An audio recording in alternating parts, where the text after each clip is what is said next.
Welcome to daily fact new initiative. और इस new initiative में हमने शुरू किया है कि हम न्यूज़पेपर्स को कवर करेंगे। हमारा टारगेट रहेगा कि जितनी भी न्यूज़ जो है वो मेंशन है न्यूज़पेपर में, वो किस तरह से जो है हमें एग्जाम्स के लिए हेल्प कर सकती है, उस तरह से ही जो है वो हम जो है वो कोशिश करेंगे कि सारे न्यूज़पेपर को कवर करें।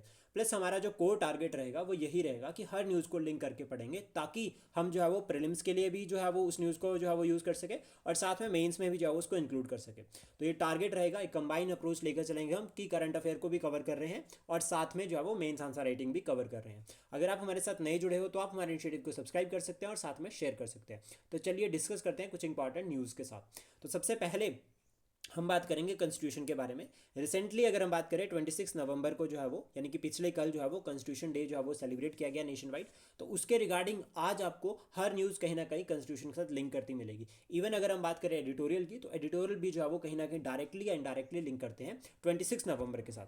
तो सबसे पहले हम बात करेंगे प्रेसिडेंट ऑफ इंडिया के बारे में। प्रेसिडेंट ऑफ इंडिया ने रिसेंटली जो है वो ये कहा कि work together to uphold the spirit of constitution, कि अगर हमें कॉन्स्टिट्यूशन की वैल्यूज़ को प्रमोट करना है तो उसके लिए हमें जो है वो एक साथ मिलकर काम करने की जरूरत है। अब यहाँ पर बात की जाती है एक साथ मिलकर काम करने की, किसको कहा, तो एग्जीक्यूटिव, लेजिस्लेटिव और जुडिशरी, इन तीनों विंग्स को कहा कि एक साथ मिलकर काम कर सकते हैं। और ये तीनों पार्ट है हमारे संविधान का, यानी कि हमारे यहाँ पर क्या है, कॉन्स्टिट्यूशन जो है वो सुप्रीम है, और लेजिस्लेटिव, एग्जीक्यूटिव और जुडिशरी ये तीनों विंग्स है संविधान के। अब इंपॉर्टेंट पॉइंट यहाँ पर आता है कि ये तीनों के पास अपनी सेपरेट सेपरेट पावर्स भी है।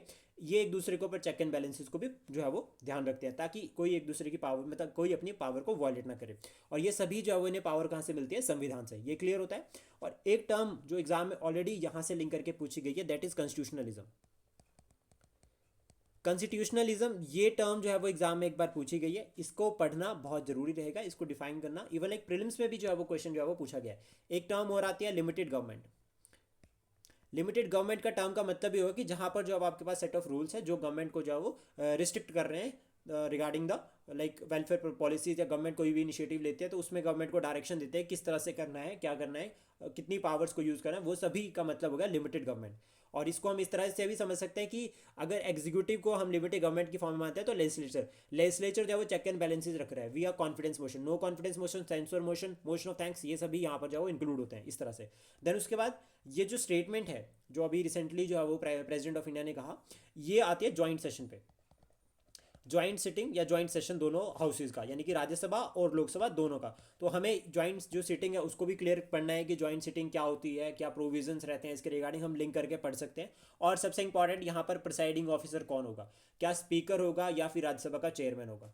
तो इस तरह से जो हम लिंक करके जो पढ़ सकते हैं। इवन अगर लाइक स्पीकर और राज्यसभा का चेयरमैन, स्पीकर नहीं है तो कौन होगा, क्या राज्यसभा का चेयरमैन होगा या डिप्टी स्पीकर होगा। इस तरह से क्वेश्चन जो है वो इन डेप्थ एग्जाम में पूछे जाते हैं। तो इस तरह से हम इसको कवर कर सकते हैं। देन सिमिलर यहाँ पर जो प्राइम मिनिस्टर जी ने भी कहा कि जो आपका नेशन वर्ड की, नेशन फर्स्ट की जो स्पिरिट है वो अलाइव करती है कॉन्स्टिट्यूशन की वैल्यूज़ को, जो कॉन्स्टिट्यूशनल वैल्यूज़ है उनको जो है वो प्रमोट करती है नेशन वर्ड की, नेशन फर्स्ट की फीलिंग। तो इस तरह से हम इसको लिंक कर सकते हैं।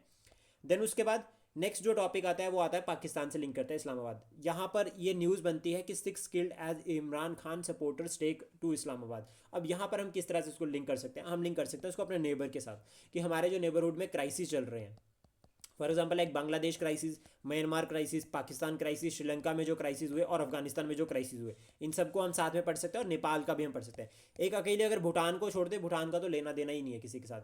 तो फाइनली बाकी सभी जितने हमारे नेबर है वो अभी चैलेंजेस फेस कर रहे हैं, अकेला भारत जो है वो ग्रो कर रहा है। तो हम इस पॉइंट को यहाँ पर इंक्लूड कर सकते हैं और एक चैलेंज बता सकते हैं कि हमारे नेबरहुड में चैलेंजेस क्या है। प्लस इफेक्ट इसका भारत के ऊपर भी रहता है, वो रहता है माइग्रेंट्स का और रिफ्यूजीज का। रिफ्यूजीज और माइग्रेंट इन दोनों का इशू भी रहता है, तो हम इसको लिंक करके पढ़ सकते हैं IR2 के साथ। तो पहला टॉपिक जो है वो हमारा, देखो पहला टॉपिक जो है वो हमारा कहीं ना कहीं GS2 के साथ लिंक करता है, और इसमें हम पॉलिटी एंड गवर्नेंस की बात कर रहे हैं। और वहीं सेकंड टॉपिक जो है वो हमारा वो लिंक करता है IR के साथ, और ये भी जो है वो आपका कहीं ना कहीं जो है वो GS2 के साथ लिंक करता है। देन उसके बाद नेक्स्ट अगर हम बात करें साइक्लोनिक स्टॉर्म्स की, यहाँ पर बात की जा रही है कि deep depression over the bay of Bengal likely to intensify into the cyclonic storms. तो अब साइक्लोनिक स्टॉर्म हम यहाँ पर पढ़ सकते हैं साइक्लोन क्या होता है। तो साइक्लोन के रिगार्डिंग जो है ट्रॉपिकल साइक्लोन्स को हम साथ में पढ़ सकते हैं। ट्रॉपिकल साइक्लोन्स क्या होते हैं, बे ऑफ बंगाल और अरेबियन सी में जो साइक्लोन्स बनते हैं उनके बीच में क्या क्या डिफरेंस है, इस तरह से पढ़ सकते हैं। प्लस एक काम साथ में करना कि लास्ट 3 साल के, 3 ईयर्स के जितने भी साइक्लोन्स हैं उनके नाम, उनका रीजन कहाँ पर वो आए और नाम किसने दिया, किसने जो है वो नाम दिया, ये भी साथ में कवर कर लेना, क्योंकि मैच द फॉलोइंग में भी कई बार क्वेश्चन आ जाता है। इवन अगर आप CAPF के प्रीवियस पेपर्स को देखोगे, CDS के पेपर्स देखोगे, तो वहाँ पर इस तरह के क्वेश्चन ज़्यादा पूछे जाते हैं। देन उसके बाद नेक्स्ट अगर हम बात करें यहाँ पे जो इंपॉर्टेंट न्यूज़ रहती है वो सबसे पहले एडिटोरियल पेज पे हम चलेंगे, तो यहाँ पर हम बात करेंगे regarding your important points like verdict on amendment to preamble, a reminder of worth of secular values. तो अभी सुप्रीम कोर्ट का वर्डिक्ट आया जिसमें सुप्रीम कोर्ट ने कहा कि सोशलिस्ट और सेकुलर को बाहर निकालने की जरूरत नहीं है, वो स्टिल जो है वो प्रेम्बल में इंक्लूडेड रहेंगे। यानी कि जो आपकी 42nd अमेंडमेंट एक्ट थी उसको जो है वो चैलेंज किया था एक पर्सनैलिटी ने, उसके बारे में हम डिटेल में डिस्कस करेंगे।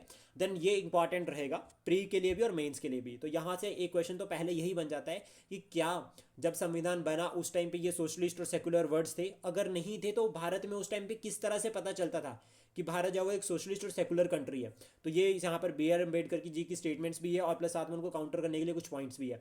42nd अमेंडमेंट यहाँ से इंपॉर्टेंट हो जाती है। और एस आर बोमानी केस जिसमें ये कहा गया है कि सेकुलरिज्म जो है वो बेसिक स्ट्रक्चर का पार्ट है। प्लस एक पॉइंट हम और साथ में पढ़ सकते हैं यहाँ पर, वो है केशवानंदा भारती केस 1973 का, क्योंकि उसमें कहीं ना कहीं जो बेसिक स्ट्रक्चर है उसमें सेकुलरिज्म को भी इंक्लूड किया गया है और बाद में एस आर बोमानी केस में जो वो सेकुलरिज्म की जो डेफिनेशन है उसको एलोबरेट किया। देन उसके बाद जो नेक्स्ट हमारा जो एडिटोरियल रहता है ये बहुत ज़्यादा इंपॉर्टेंट है, कहीं ना कहीं लिंक करता है रिपब्लिक के साथ और रिपब्लिक टू अनइक्वल्स।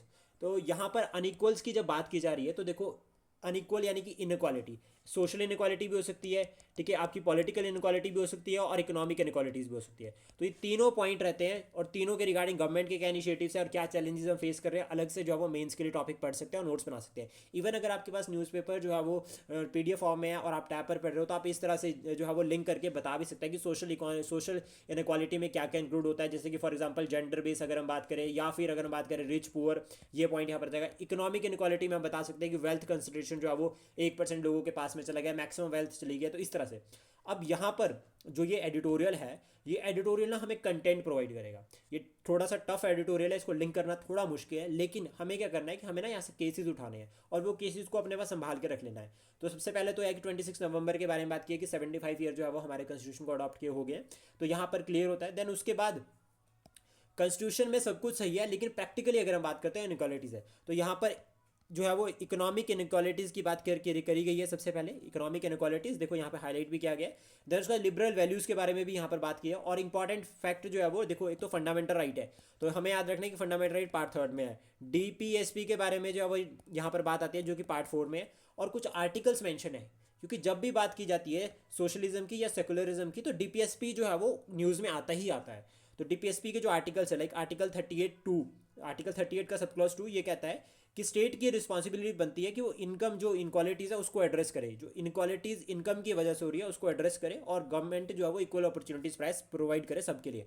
देन उसके बाद 39C ये कहता है कि जो वेल्थ की कंसंट्रेशन है वो लोगों के पास नहीं होनी चाहिए, मतलब एक ही पर्सन के पास सारी वेल्थ कंसंट्रेशन नहीं होनी चाहिए। ये भी जो है वो सोशल प्रिंसिपल्स के अगेंस्ट हो जाता है। इसके बाद यहाँ पर बहुत सारे केसेस मेंशन है, लाइक अगर हम बात करें इंपॉर्टेंट 1982 का केस नकारा DS नकारा versus union of India case, ये एक इंपॉर्टेंट केस है जिसमें जो है वो सोशलिज्म को प्रमोट किया संविधान में जो है वो सुप्रीम कोर्ट ने कहा कि सोशलिज्म बहुत इंपॉर्टेंट जो स्टेप है और गवर्नमेंट की रिस्पॉन्सिबिलिटी बनती है डिसेंट स्टैंडर्ड ऑफ लाइफ के लिए। देन उसके बाद यहाँ पर air India statutory corporation versus United labour union case है, ये इसको भी हम कवर कर सकते हैं, जिसमें फंडामेंटल राइट्स और कहीं ना कहीं जो आपका सोशल और इकोनॉमिक जस्टिस की बात की गई है। फिर उसके बाद Samatha versus Andhra state of Andhra Pradesh case, ये भी इंपॉर्टेंट है जिसमें जो है वो वर्ड सेकुलरिज्म जो हमारे संविधान में उसका मीनिंग जो है वो सुप्रीम कोर्ट ने बताने की कोशिश करी, और साथ में ये कहा कि रिड्यूस इनक्वालिटीज़, मतलब कॉन्स्टिट्यूशन में जो वर्ड है वो रिड्यूस इनक्वालिटीज़, और किसके बिहाफ पे इनक्वालिटीज़ को कम करना है, income and provide equal opportunities, मतलब एक तो इनकम इनक्वालिटीज़ को कम करना है और साथ में इक्वल जो है वो अपॉर्चुनिटीज़ प्रोवाइड करना है, यहाँ पर जो है वो सुप्रीम कोर्ट ने हाईलाइट किया। देन उसके बाद जस्टिस VR कृष्णा अय्यर जो है वो इन्होंने इंटरप्रिटेशन करी थी ऑफ आर्टिकल यहाँ पर जो है वो 39B, और उन्होंने ये कहा था DPS में कि state of Karnataka and ANR ETC versus Shri Ranganathan Reddy and ANR ETC, ये मतलब एक्सेट्रा केस है ये। यहाँ पर जो है उन्होंने हेल्ड किया था कि that public and the private resources fall within the ambit of the community resources was in line with the constitutional ideology of creating an egalitarian society by strengthening the state's power on redistribution of resources for the common good toward reducing inequalities। मतलब इन्होंने कहा था कि state अगर चाहे तो वो क्या कर सकता है, इनकम इनक्वालिटीज़ या जो इकोनॉमिक इनक्वालिटीज़ है उसको कम करने के लिए जो है वो वेल्थ को रीडिस्ट्रीब्यूट कर सकता है कॉमन पीपल्स में। देन आर्टिकल 39C भी इसके लिए इंपॉर्टेंट हो जाता है। देखो तो आर्टिकल 38 का सब क्लॉज B, 39, ये दोनों जो है वो ABC तीनों बहुत इंपॉर्टेंट रहते हैं। देन उसके बाद इकोनॉमिक जो रिफॉर्म्स और इनक्वालिटीज़, तो आप बता सकते हैं गवर्नमेंट के क्या क्या रिफॉर्म्स है, क्या क्या इनिशिएटिव्स लिए। सबसे इंपॉर्टेंट पॉइंट यहाँ पर आता है ना, जो जिससे ये क्लियर होता है कि क्यों ऐसा कहा जा रहा है कि इनकम इनक्वालिटीज, इकोनॉमिक इनक्वालिटीज हो रही है, तो उसका डाटा भी यहाँ पर मेंशन है। ये डाटा जो है उन्होंने यहाँ पर मेंशन किया और ये कहा है कि towards tax justice and wealth redistribution India, ये 2024 की जो है वो रिपोर्ट है एक तरह से, और वर्ल्ड इनक्वालिटी लैब ने इसको प्रिपेयर किया है। इसमें इन्होंने कहा है कि 90% ऑफ द बिलियनियर वेल्थ, ठीक है, held by the upper caste, मतलब जो 90% बिलियन है वो अपर कास्ट है, इंपॉर्टेंट रहता है। देन शेड्यूल्ड ट्राइब्स उसमें रिप्रेजेंट ही नहीं कर रहे हैं, इन्होंने ये कहा। और साथ में 10% प्रेजेंस जो है वो शेड्यूल्ड कास्ट और अदर बैकवर्ड क्लासेस की देखी जा रही है। तो ये डाटा जो है वो हमें मेंस के लिए हेल्प कर सकता है, इसलिए इस डाटा को जब हम अलग से नोट कर सकते हैं जब हम इनकम इनक्वालिटीज़ की बात करते हैं, इकोनॉमिक इनक्वालिटीज़ की बात कर रहे हैं। देन उसके बाद यहाँ पर इन्होंने ये भी बताया कि फर्दर यहाँ पर एक और रिपोर्ट जो है वो हाईलाइट होती है, वो होती है कि ऑक्सफॉर्म इंटरनेशनल हाईलाइट किया है the rise of the number of billionaire from the 9 in the year 2000 to 119 in 2023। तो ये इंपॉर्टेंट रहेगा, बिलियनियर इंक्रीज हो गया, और वो भी कौन है, सारे के सारे अपर कास्ट। तो ये इंपॉर्टेंट पॉइंट रहेगा यहाँ पर, 90% जो है वो अपर कास्ट कहा है इन्होंने यहाँ पे। देन इसको हम इंक्लूड कर सकते हैं। फिर उसके बाद यहाँ पर फाइनली इन्होंने कहा है कि जो लाइक जिस तरह से हम इसको कंक्लूड कर सकते हैं कि हमें क्रिटिकली जो है वो इवैल्यूएट करना चाहिए और political and economic practices with in the constitutional framework. ये भी ध्यान रखना है कि हमें देखो पॉजिटिव लिखना है। हमने ये कहा कि पॉलिटिकल और इकोनॉमिक प्रैक्टिसेस को हमें जाओ क्रिटिकली एनालाइज करना चाहिए, लेकिन within constitutional framework to assess our achievements and failures, retreating Baba Sahib's words that social and economic inequality would put political democracy in peril। अब ये इंपॉर्टेंट पॉइंट रहता है और हम इसको सेम एज इट इज़ जो है वो अपने आंसर में इंक्लूड कर सकते हैं। ये बहुत पॉजिटिव जो है वो हमें जो है वो कंक्लूजन मिलेगा। देन उसके बाद नेक्स्ट जो टॉपिक है वो कलर ब्लाइंडनेस, या सॉरी आपका कलर ब्लाइंडनेस नहीं है, लेकिन ये कॉर्नियल ब्लाइंडनेस से लिंक करता है। तो ये इंपॉर्टेंट रहता है कि यहाँ पर like an ideal way to treat India's, ठीक है, corneal blindness problem. Even like बहुत सारे डोनेशंस के बाद भी स्टिल हमारे लिए जो है वो इशू जो है वो पेंडिंग है। इसको हम जो है वो एज अ हेल्थ क्राइसिस जो है वो डाटा को मेंशन कर सकते हैं। देन उसके बाद नेक्स्ट अगर हम बात करें तो यहाँ पर बात की जा रही है, ये ओपिनियन पेज है द हिंदू का, और इसमें बात की गई है between hope and hurdles on the high seas. अभी इंडिया ने क्या किया यहाँ पर, India's recent signing of the biodiversity beyond national jurisdiction. ये इंपॉर्टेंट है, एग्रीमेंट है, ये एक एग्रीमेंट है बायोडाइवर्सिटी बियॉन्ड नेशनल जुरिडिक्शन, यानी कि वो बायोडाइवर्सिटी जो भारत के एरिया के अंडर नहीं आती है उसको जो है वो भारत ने साइन किया। इसको कहा जाता है हाई सीज ट्रीटीज। और इसमें जो है वो एक तरह से मैरीटाइम ऑब्जर्वर का काम है, और इसमें साथ में बता रखा है कि क्या क्या चैलेंजेस है। इंडिया ने इसको एक्सेप्ट तो कर लिया, बट लेकिन इसमें कुछ लूप होल्स है सबसे पहले। और ये जो ऑर्गेनाइजेशन है या ये जो आपका एग्रीमेंट है, ये इसका जो मेल काम है वो है कि ओशियन गवर्नेंस, जो आपका वो ओशियन जो किसी का नहीं है, ठीक है, वो एक इंटरनेशनल कम्युनिटी का है, सभी का है, सभी का वहाँ पर शेयर है। तो वहाँ पर गवर्नेंस के रिगार्डिंग जो भी मेजर्स लेने होते हैं वो सभी जो है वो ये आपका जो है वो मेराइन बियॉन्ड नेशनल जुडिक्शन, ये वाली जो है वो एग्रीमेंट इसके अंडर होंगे, स्पेशली मेराइन स्पीशीज के रिगार्डिंग, मेराइन फैक्टर्स के रिगार्डिंग। अब यहाँ पर इंपॉर्टेंट पॉइंट आता है कि ये ठीक है, इनिशिएटिव तो सही है, लेकिन इसमें कुछ चैलेंजेस भी है।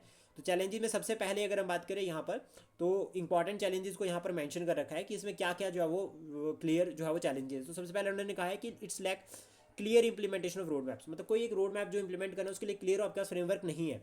अभी 104 सिग्नेटरी है, लेकिन उसमें से 14 ने ही जो है वो उसको रेटिफाई कर रखा है, ये एक इंपॉर्टेंट चैलेंज रहता है। फिर साथ में उसके बाद है कि ओवरलैपिंग क्लेम्स है, मतलब इसमें जो है वो ओवरलैपिंग क्लेम्स है जिससे जो है वो मेराइन प्रोटेक्टेड एरिया उसके ऊपर इफेक्ट पड़ता है।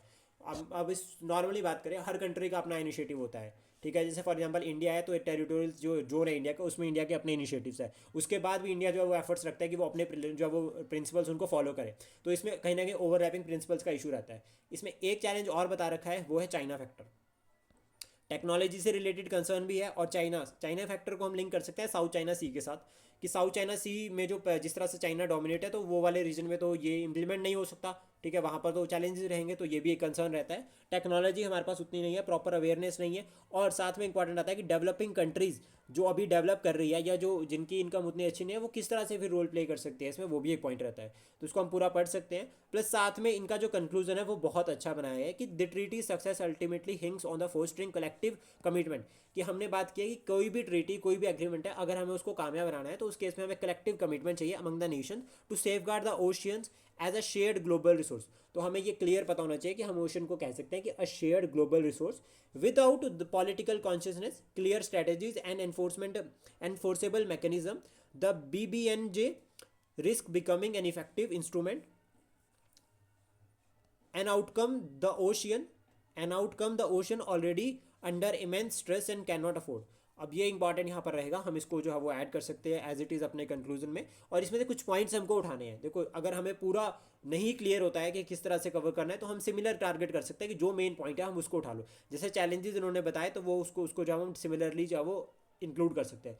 देन उसके बाद यहाँ पर इंपॉर्टेंट आता है कि अदानी सोलर बीम। अब वैसे तो ये टॉपिक देखो थोड़ा सा लिंक करता है पॉलिटिकल पॉइंट ऑफ व्यू से, इकोनॉमिक पॉइंट ऑफ व्यू से, लेकिन हम इसको ओवरऑल पढ़ सकते हैं ताकि थोड़ा कंसेप्ट हमारे साथ क्लियर हो जाए। और नेक्स्ट उसके बाद रहेगा टॉपिक जो हमारा इंपॉर्टेंट, वो रहेगा supreme court ruling on socialism and secularism. यहाँ पर वो रूलिंग है जिसके बारे में बात कर रहे हैं, जिसके बारे में एडिटोरियल में मेंशन कर रखा है। तो यहाँ ना एक क्वेश्चन मेंशन है, what was the original preamble and how has it evolve. ये क्वेश्चन डायरेक्ट पेपर में पूछा जा सकता है। इवन इसके बाद इसको नेक्स्ट भी अगर हम बात करें, what has been the court stands earlier and how has it changed, what was the current case about, and what bearing will it have on the society. तो ये डायरेक्ट जो है वो स्टेटमेंट है, ठीक है एक, और ये क्वेश्चन डायरेक्ट जो है वो पेपर में बन सकता है। इवन अगर आप प्रीवियस ईयर क्वेश्चन उठाकर देखोगे तो इस तरह के जो न्यूज़पेपर में मेंशन होते हैं वो काफ़ी बार एग्जाम में पूछे भी गए हैं। तो सबसे पहले तो कॉन्स्टिट्यूशनल अगर हम बात करें यहाँ पर, तो ये division bench of the supreme court led by the justice chief justice of India dismisses plea challenging the inclusion of word socialist and secular in the preamble of our constitution. तो यहाँ पर क्या है कि एक पर्सनालिटी है जिनका नाम, जिनकी अगर हम बात करें तो ये है राज्यसभा के फॉर्मर एमपी थे सुब्रमण्यम स्वामी, ये और ठीक है इन्होंने, प्लस एडवोकेट अश्वनी उपाध्याय और अदर्स, इन्होंने क्या किया कि जो आपका सोशलिस्ट और सेकुलर वर्ड है इनको चैलेंज किया सुप्रीम कोर्ट में। और ये कहा, मिस्टर उपाध्याय ने ये कहा, और उन्होंने कहा कि जो आपका वर्ड सोशलिस्ट और सेकुलर है प्रेम्बल में जो ऐड किया है ये जो है वो इमरजेंसी के टाइम पे ऐड कर रखे हैं, were included during the time of emergency, and force the people to follow जो वो स्पेसिफिक आइडियोलॉजीज की, साथ में लोगों को फोर्स करता है कि आप कुछ आइडियोलॉजीज को फॉलो करो। They felt that since the date of adoption by the Constituent Assembly was mentioned in the preamble, no additional words can be inserted later by the parliament। तो इस तरह से हम बता सकते हैं, ये इंपॉर्टेंट रहेगा। और ये पॉइंट ऑफ व्यू जब हम अपने आंसर में भी इंक्लूड कर सकते हैं, और प्लस साथ में अगर हमारे से कहीं पर भी इंटरव्यू में पूछा जाता है तो वो भी हम बता सकते हैं कि स्टिल हम अगर एक तरह से नेगेटिव या हम सपोर्ट कर रहे हैं कि अमेंडमेंट हो, जो ये वर्ड जो है वो अगर हम पॉजिटिव और नेगेटिव पॉइंट लिखने हैं और हमें बताना है कि जो सोशलिस्ट वर्ड है और सेकुलर वर्ड है क्यों जो है वो प्रेम्बल से हटा देने चाहिए, तो हम बता सकते हैं वहाँ पर ये 2 पॉइंट्स। इस तरह से हम इसको इंक्लूड कर सकते हैं, तो हमें कंटेंट मिल गया मेन आंसर राइटिंग के लिए। देन उसके बाद यहाँ पर हमारे लिए जो इंपॉर्टेंट रहेगा, तो सबसे पहले डेट ऑफ अडॉप्शन रहेगा, और जब डिक्लेयर किया था उस टाइम भारत क्या था, सॉवरेन डेमोक्रेटिक रिपब्लिक था, लेकिन 26 अगर हम बात करें जनवरी को रिपब्लिक बन गया भारत। देन उसके बाद जब हमने 42nd अमेंडमेंट के थ्रू इनको ऐड किया, तो हम जो है सोशलिस्ट और सेकुलर वर्ड भी प्रेम्बल में इंक्लूड हुए हैं। तो इस तरह से हम समझ सकते हैं इसको। और प्लस याद रखना है कि प्रेम्बल जो है वो ऑब्जेक्टिव रेजोल्यूशन पर बेस्ड है, जो कि जवाहरलाल नेहरू ने जो है वो कॉन्स्टिट्यूशन असेंबली में जो है वो इंट्रोड्यूस किया था। देन उसके बाद जो इंपॉर्टेंट हमें और याद रखना है वो ये कि ऑब्जेक्टिव रेजोल्यूशन यानी कि प्रेम्बल जो है वो क्या, प्रेम्बल जो है वो या प्रेम्बल जो है वो बेसिक स्ट्रक्चर का पार्ट है या नहीं है, इसका आंसर आपको कमेंट बॉक्स में बताना है। और ये इंपॉर्टेंट भी रहेगा, कौन कौन से केसेस है वो भी एग्जाम में ऑलरेडी पूछे गए हैं।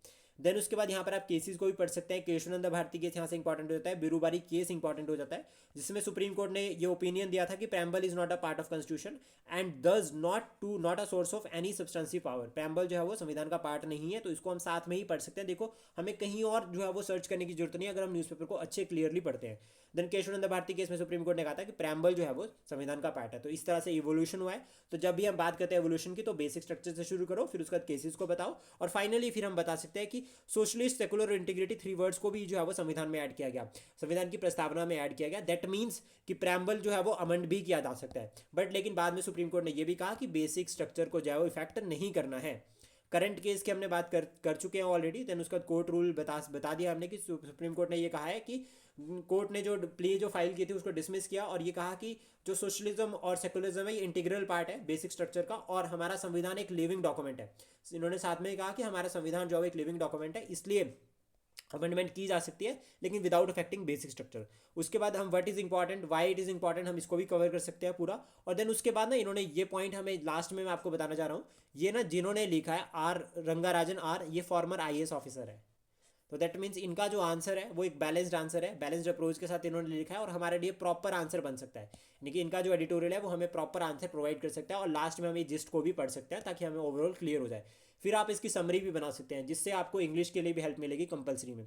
देन उसके बाद नेक्स्ट अगर हम बात करें संभल मॉस्क के बारे में, यहाँ पर जो है वो कंट्रोवर्सी अभी रिसेंटली न्यूज़ में चल रही है। तो एक तरह से कॉमनल वायलेंस की फॉर्म में हम इसको इंक्लूड कर सकते हैं, कॉमनल चैलेंजेस की फॉर्म में हम इसको इंक्लूड कर सकते हैं। तो सबसे पहले तो यही आता है यहाँ पर, देखो अगर हम इसकी जिस्ट पे चलते हैं तो यहाँ पर क्लियरली कहा गया कि अनलाइक अयोध्या और वाराणसी, संभल जो डिस्प्यूट है वो पुराना नहीं है, 4 सेंचुरीज पुराना नहीं है, ये अभी स्टिल अभी का डिस्प्यूट है। और इसमें ये जो इंपॉर्टेंट आता है वो प्लेसेस ऑफ वर्शिप एक्ट 1991 के अंडर जो है वो एक केस चल रहा है, इंपॉर्टेंट रहेगा। और इसमें हम पढ़ सकते हैं इसको, इवन न्यूज़ पे भी ये काफ़ी चल रखा है और काफ़ी वॉयलेंस जो है वो यहाँ पर देखा जा रहा है। और इसमें जो है वो भी पिटीशन जो फाइल हो रही है केस के रिगार्डिंग सुप्रीम कोर्ट में। देन उसके बाद ये न्यूज़ जो है वो नॉर्वे के रिगार्डिंग है। लाइक नॉर्वे जो स्कैंडिनेवियन कंट्रीज है वो पीसफुल कंट्रीज है, हैप्पीनेस इंडेक्स में टॉप में रहती है, लेकिन यहाँ पे भी कुछ इन्होंने चैलेंजेस है। और नॉर्वेज अपोलॉजी टू सैमी, अब ये इंपॉर्टेंट रहता है कि सैमी है क्या, ठीक है। Sami and other minority group for assimilation policies है कुछ, उसके रिगार्डिंग इन्होंने जो है वो अपोलॉजी यानी कि माफ़ी मांगी है। अब ये इंपॉर्टेंट रहता है हमारे लिए इस कम्युनिटी को पढ़ना, तो इस एडिटोरियल के थ्रू हम जो है वो उसको कवर कर सकते हैं और काफ़ी इंपॉर्टेंट जो है वो यहाँ पर मेंशन है इसमें। तो सबसे पहले तो ये याद रखना है कि ये जो इंडिजीनियस पीपल है and minority group historically face discrimination from the Scandinavian government, कि जो वहाँ पर ग्रुप है जो इंडिजीनियस पीपल है और माइनॉरिटी ग्रुप्स है वो हिस्टोरिकली डिस्क्रिमिनेशन फेस कर रहे हैं स्कैंडिनेवियन गवर्नमेंट से। और जो यहाँ पर ये पॉइंट आता है, देन उसके बाद जो एक इंपॉर्टेंट पॉइंट यहाँ से हम समझ सकते हैं कि जो आपके सैमी है ये है क्या एक्चुअल में, ये इंपॉर्टेंट पॉइंट रहता है। तो ये हेरिडेटरी अगर हम बात करें ठीक है, design reindeer herding as an activity exclusive to the Sami, मतलब रेंडियर एक्टिविटीज से जो रेंडियर है उससे रिलेटेड जो वो लाइवलीहुड है इनकी और लिंक करती है वहाँ से, और ये ट्राइब बहुत इंपॉर्टेंट रहेगी, इसको हम कवर कर सकते हैं पूरा का पूरा। ये बहुत ज़्यादा इंपॉर्टेंट जो वो टॉपिक रहेगा हमारे एग्जाम पॉइंट ऑफ व्यू से। देन उसके बाद नेक्स्ट अगर हम बात करें तो सुप्रीम कोर्ट ने ये रिसेंटली ये कहा ईवीएम के रिगार्डिंग कि जब आप जीत जाते हो तो ईवीएम टेम्पर्ड नहीं है, जब आप हार जाते हो तो ईवीएम टेम्पर्ड कर रहे हैं, तो ऐसा नहीं चलेगा, सुप्रीम कोर्ट ने क्लियरली कहा। उसके बाद राहुल गांधी जी की जो वो सिटीजनशिप को लेकर जो है वो यहाँ पर जो है वो हाई कोर्ट ने क्या किया, high court seek centre response to plea Rahul citizenship, तो इसके रिगार्डिंग हम इसको थोड़ा सा देख सकते हैं ताकि अवेयरनेस हमें रहे हमारे लीडर्स के बारे में। और उसके बाद नेक्स्ट जो न्यूज़ रहती है, एक तरह से अगर हम बात करें यहाँ पर, India Express deep concern over ISKCON leaders arrest in Bangladesh. तो अभी इंडिया ने जो है वो बांग्लादेश में जो लीडर है इनको अरेस्ट किया गया, तो उसके अगेंस्ट कंसर्न रेज किए। इसमें हमारे जो एक्सटर्नल अफेयर मिनिस्ट्री उन्होंने डीप कंसर्न कहा है कि ये जो इंसिडेंट है कहीं ना कहीं जो है वो targeting minority community in Bangladesh, तो इसके वजह से भारत और जो बांग्लादेश है उनके बीच के जो रिलेशन है वो थोड़े से प्रभावित हो सकते हैं। इवन यहाँ पर जो है वो हमारे जो एक्सटर्नल मिनिस्टर है उनका कहना भी सही है कि माइनॉरिटीज़ के साथ आप भेदभाव नहीं कर सकते हो, उनको अरेस्ट इस तरह से नहीं कर सकते हो, ये डिस्क्रिमिनेशन आप नहीं कर सकते हो। देन उसके बाद नेक्स्ट है जो न्यूज़ रहती है वो रहती है कि workers farmer union submitted 12 points charter of demands to the president of India को जो उन्होंने जो है वो 12 पॉइंट चार्टर जो है वो डिमांड को सबमिट किया है, और इसमें लीडर्स एंड एक्टिविस्ट जो है वो ट्रेड यूनियंस के वेरियस ट्रेड यूनियंस के इन्वॉल्व थे। देन उसके बाद tribal council in Assam sent back Kuki migrants जो असम में आ गए थे, ट्राइबल जो काउंसिल थे उन्होंने उसको वापस भेज दिया। तो यहाँ से हमें क्लियर होता है एक तो शेड्यूल 6 जिसको हमें पढ़ना है कि शेड्यूल 6 में कौन कौन से स्टेट्स इंक्लूड होते हैं, जैसे असम, मेघालय, त्रिपुरा और मिजोरम, ये 4। और इसमें जो वो 30 अगर हम बात करें और ट्राइबल ऑटोनोमस काउंसिल होते हैं यहाँ पर 30 मेंबर्स की, जिसमें 26 इलेक्टेड होते हैं, 4 नॉमिनेटेड होते हैं। और ट्राइबल काउंसिल के बारे में अगर हम बात करें तो उसमें 20 मेंबर्स होते हैं, ये आती है 5th शेड्यूल में, और इसमें जो है वो 16 इलेक्टेड होते हैं और 4 नॉमिनेटेड होते हैं। ट्राइबल एरियाज के लिए वेलफेयर के लिए ये जिनका जो है वो मेन टारगेट रहता है। और इंपॉर्टेंट पॉइंट हमें याद रखना है, एक है वो है इनर लाइन परमिट, ठीक है, ILP इनर लाइन परमिट, इसको भी हम पढ़ सकते हैं, बहुत ज़्यादा इंपॉर्टेंट है। कौन कौन सी स्टेट्स में जो है वो इनर लाइन परमिट है ये भी इंपॉर्टेंट रहेगा, क्योंकि कहीं ना कहीं जो नॉर्थ ईस्ट के जो क्राइसिस हम देख रहे हैं वहाँ पे जो एक्टिविटीज़ देख रहे हैं वायलेंट एक्टिविटीज़, वो एक तो आउटसाइडर्स के रिगार्डिंग है, यानी कि माइग्रेंट पीपल, आउटसाइडर्स, इन सभी से लिंक करती है। वो इंडिजिनियस पीपल है और जब उनका कल्चर पर इफेक्ट हो रहा है तो वो वॉइस रेज कर रहे हैं, इस तरह से हम इसको लिंक करके पढ़ सकते हैं। देन उसके बाद यहाँ पर आता है a nation first spirit will keep constitution alive, ये जो है वो मोदी जी ने कहा, और इसको हम एज अ कोटेशन भी जो है वो यूज़ कर सकते हैं अपने आंसर के लिए। देन उसके बाद इंपॉर्टेंट न्यूज़ यहाँ पर देखो, छुपी हुई न्यूज़ है, वो है कि election to 6 Rajya Sabha seats in December 20। अब यहाँ से क्लियर होता है कि राज्यसभा जो है वो क्या है, एक परमानेंट हाउस है, और इसमें इलेक्शन किस तरह से होते हैं वो प्रोसीजर हम सारा पढ़ सकते हैं, लर्न कर सकते हैं साथ के साथ में। देन उसके बाद नेक्स्ट अगर हम बात करें जो इंपॉर्टेंट रहेगा, वो यहाँ पर छोटी सी न्यूज़ है रिगार्डिंग द NGT। तो NGT ने क्या किया, इशू नोटिस किया है सेंट्रल गवर्नमेंट को on the expansion of glacier lakes. इन्होंने क्लियरली कहा है कि ग्लेशियर लेक्स ओवर हिमालयस वो एक्सपैंड कर रही है, तो उससे जो है वो आपका, अगर हम बात करें हिमालयन रीजन में जो है वो नेचुरल डिजास्टर्स के रिगार्डिंग जो है वो रिस्क जो है वो बहुत बढ़ जाता है। तो ये टॉपिक बहुत ज़्यादा इंपॉर्टेंट रहेगा और हम इसको as a concern, as a natural disaster concern mention कर सकते हैं। इवन हमें जो है वो इसके रिगार्डिंग जो प्रिकॉशनरी मेजर्स पहले से ही रखने चाहिए, जो हमारी डिजास्टर प्रिपेयर्डनेस है उसको भी जो है वो प्रमोट करना चाहिए। फिर उसके बाद एक न्यूज़ यहाँ पर बनती है छोटी सी, वो बनती है milk meet and egg production increased इन 2023-24 का जो ईयर है फाइनेंशियली, इसमें मिल्क प्रोडक्शन कितनी बढ़ी है, 3.78%। तो हम इसको बता सकते हैं एज एन एग्जांपल जब हम कहीं पर भी जो है वो लाइक लिख रहे हैं इकोनॉमिक डेवलपमेंट या रीजनल लाइवलीहुड के बारे में। देन उसके बाद अगर हम बात करें इंपॉर्टेंट न्यूज़ में, तो यहाँ पर जो है वो अगर हम ऑलमोस्ट लिंक करते हैं इसको, तो इंडस्ट्रियलिस्ट शशि रुइया जो है वो pass away at the age of 81, इसको भी हम पढ़ सकते हैं, बैंकिंग के करंट के पॉइंट ऑफ व्यू से इंपॉर्टेंट रहता है। उसके बाद जो है वो वर्ल्ड पॉइंट ऑफ व्यू से अगर हम बात करें यहाँ पे, तो एक टॉपिक रहेगा जो हमारा इंपॉर्टेंट लास्ट टॉपिक रहेगा, या इसके बाद हम भी कुछ और इंपॉर्टेंट टॉपिक्स के बारे में बात करेंगे। देन उसके बाद यहाँ पर बात की जा रही है, ट्रंप ने ये कहा है कि new tariff on Mexico, Canada and China. भाई अपने लोगों को बचाने के लिए अमेरिका के जो प्रेसिडेंट है जब वो अपने ऑफिस में जाएंगे तो वो कह रहे हैं कि हम जो है वो न्यू टैरिफ और लगाएंगे मैक्सिको, कनाडा और चाइना के ऊपर, कि इंपोर्ट जो है वो कम करें ताकि जो इलीगल इमिग्रेंट्स है और ड्रग्स है उनको टारगेट किया जा सके, ऐसा मेन टारगेट रहेगा। और फिर यहाँ पर ही चाइना की जो एम्बेसी है उन्होंने क्लियरली ये कहा कि इससे जो है वो एक ट्रेड वॉर जो है वो शुरू हो सकती है, और इस ट्रेड वॉर का कहीं ना कहीं फिर पूरे वर्ल्ड पर इफेक्ट पड़ेगा। देन उसके बाद यहाँ पर कहीं ना कहीं सीज फायर की बात की है, जो नेत्यालू है उन्होंने अनाउंस किया है कि support for cease fire proposal with Hezbollah, और ये यूएस बैक्ड कर रहा है इस सीज फायर को, कि ये जो इन दोनों के बीच में है, लेबनान और इसराइल, आपका इसराइल के बीच में जो है वो सीज फायर जो है वो लगाई जाए ताकि जो अभी क्राइसिस चल रखे हैं उसको एड्रेस किया जा सके। उसके बाद नेक्स्ट इंपॉर्टेंट अगर हम बात करें यहाँ पर, तो ये साइंस के रिगार्डिंग रहेगा, और इससे हमें ये क्लियर होता है कि ये टॉपिक हमें किस तरह से इंपॉर्टेंट है। अब देखो सबसे पहले यहाँ पर बात की जाती है, जिस टाइम की हम बात करें वो है 1963। 1963 से पहले हमारे पास सिर्फ एक ऑर्गेनाइजेशन बनी थी, वो थी 1958 में डीआरडीओ। डीआरडीओ भी 1958 में बना है, और नासा भी जो है वो आपका 1958 में बना है। हमारा जो इसरो है, इसरो की अगर हम बात करें तो वो बना है 1969 में।